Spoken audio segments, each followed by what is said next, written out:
का गुटा देखी पाई उठा से बोर्ड छाड़ दे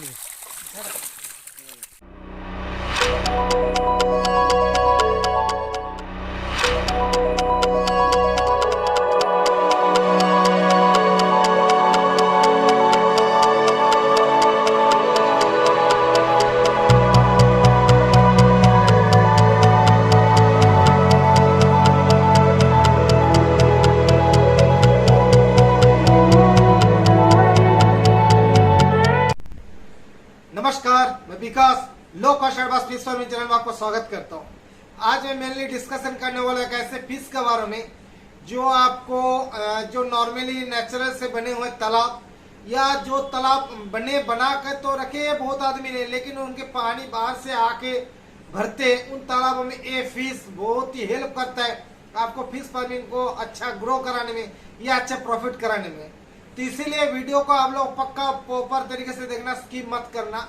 जो भी नए बंदे देख रहे हैं पक्का चैनल को सब्सक्राइब करना। मैं फिश फार्मिंग को तमाम वीडियो बिल्कुल बेसिक चीज के ऊपर देता हूँ साइंटिफिकली, तो आप लोग इनको देखेंगे तो आपको फिश फार्मिंग को अच्छा समझ में आएगा और अच्छा ग्रो कर पाओगे फिश फार्म को। चलिए शुरू करते हैं उस फिश के बारे में। वो फिश कुछ नहीं है, वो है चीतल फिश। अभी चीतल फिश का मेरे स्पेशल वीडियो भी है, उनको भी देख सकते हो। फिर भी मैं चीतल फिश के बारे में यार इन तालाबों में क्या होता है उसके ऊपर थोड़ा डिस्कशन कर लेते हैं। बहुत सारे तालाब गांव देहात में होते हैं जो चारों साइड से तालाब में पानी भरते हैं, और उनके साथ साथ क्या होता है बहुत नाले वगैरह से अनवांटेड फिश, विशेष करके एक पुटी आता है, दाड़कीना, बहुत टाइप का अनवांटेड फिश तालाब के अंदर भरपूर मात्रा में हो जाते हैं।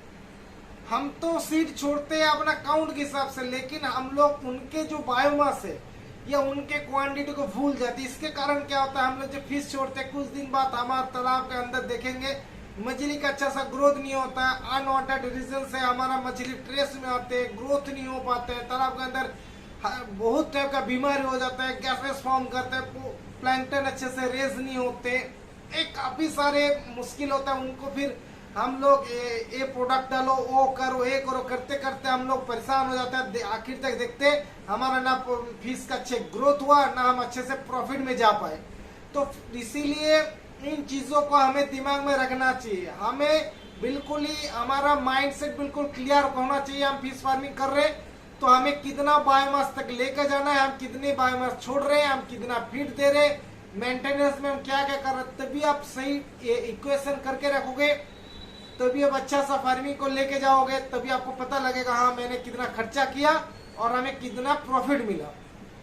तो अभी क्या होता है इन तालाबों में क्या होता है अनवांटेड बहुत सारे फिश और एक खतरनाक फिश होता है तेलीपिया। कभी कभी अगर तालाब के एक दो गिर गया ना वो तालाब बिल्कुल भर देगा। तो ये क्या करेगा आपको तालाब में विशेष करके ऊपर वाला मछली या रोहू का, इनके तो ग्रोथ बिल्कुल ये बंद करवा देगा। ग्रोथ बंद क्या करना, इनको अच्छे से कभी ग्रोथ होने ही नहीं देंगे।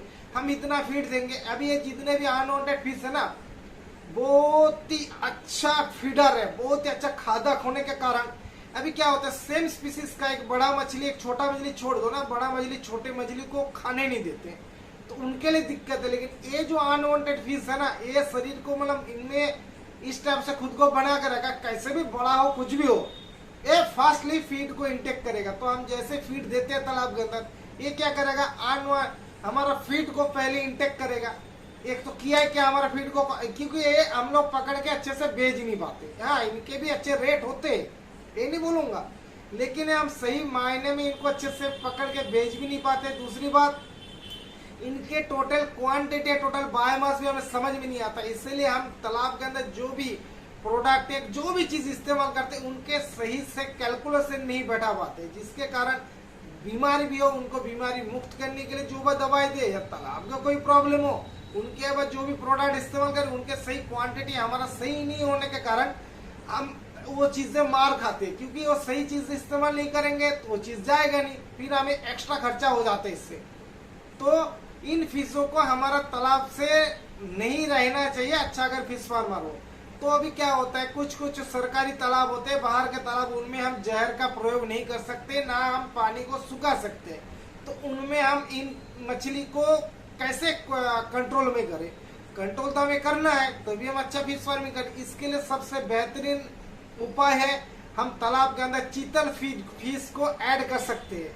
चीतल फिश क्या करते हैं, ये आपको तालाब के अंदर अनवांटेड फिश को बिल्कुल अच्छे तरीके से खाते हैं, खा के खुद को ग्रो करते हैं। चीतल फिश का बाजार भाव बहुत अच्छे होने के कारण बड़े होने के कारण इसको हम पकड़ के बेच सकते हैं और अच्छा मुनाफा कमा सकते हैं। जबकि हम छोटे फिश को अच्छे से पकड़ के बेच भी नहीं सकते, तो ये भी हमारे लिए मुश्किल है। लेकिन चीतल फिश को तो अच्छे महंगे फिश है, तो हम आराम से इसको दे सकते हैं। अभी बात आते हैं हम तालाब के अंदर कितने दी।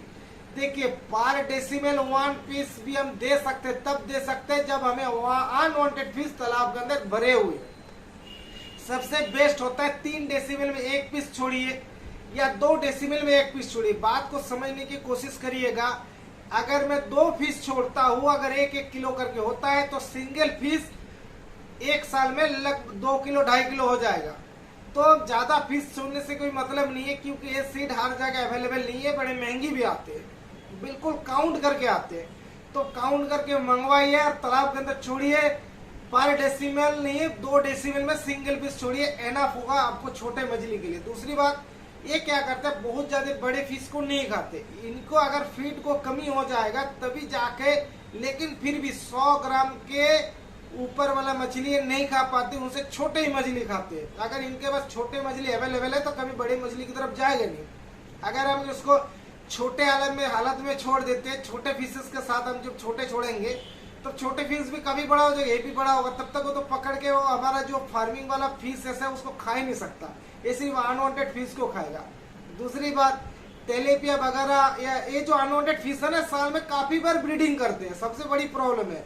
तो ब्रीडिंग करेगा, छोटे छोटे इनके स्पॉन बनेगा, और स्पॉन बनने के बहुत इनके मतलब ग्रोथ भी बहुत फास्ट होते हैं, बहुत तालाब को भर देते हैं। क्योंकि हम जब इससे फार्मिंग करते हैं ना, तालाब के अंदर अच्छे न्यूट्रिशन वैल्यू बढ़ाते हैं, तालाब के अंदर अच्छे गुणवत्ता वाला फाइटोप्लैंक्टन बनाते हैं, जू प्लैंक्टन बनाते हैं, तो इनके लिए सड़क जैसा बन जाता है, मतलब इनके वातावरण और बढ़िया, ये मछली और बढ़ेगा।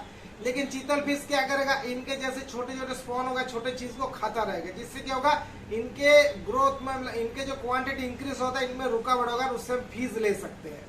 दूसरी बात, चीतल फिश रहने से देखा जाता है तालाब के अंदर बीमारी बहुत कम मात्रा में होते हैं। क्यों होते, विशेष करके सर्दी के टाइम भी। चीतल फिश क्या है, एक शिकारी मछली होने के कारण बाकी मछली जिनको खाते नहीं है, लेकिन उनके अंदर एक ऑलवेज डर पैदा रहता है, मेरे को कभी भी खा सकता है, इसलिए वो थोड़ा सा चंचल रहता है। चंचल रहने के कारण वो अच्छा फीड भी लेते हैं और बीमारी इनको आसानी से पकड़ नहीं पाते। तो इसीलिए चीतल फिश का प्रयोग करिए अनवांटेड। बहुत से आदमी कोरल फिश या भेटकी का प्रयोग करते हैं, लेकिन कोरल या भेटकी का प्रयोग आप करेंगे तभी जब छोड़ने वाला मछली 100 ग्राम से ऊपर होना चाहिए। क्योंकि ये बड़े मछली जब होते हैं, ये भयानक बहुत बड़ा हो जाता है और बुरी तरीके से दूसरी मछली को भी खाते हैं। अगर फीड ना हो तो बड़े बड़े मछली को भी अटैक कर सकते हैं। इन्हीं उन मछली को छोड़िए, चीतल फिश को करिए। अगर नहीं तो चीतल फिश नहीं बोलता है तो एक फोलुई करके मछली आता है, फोलुई मछली का, वो भी आपको अनवांटेड फिश का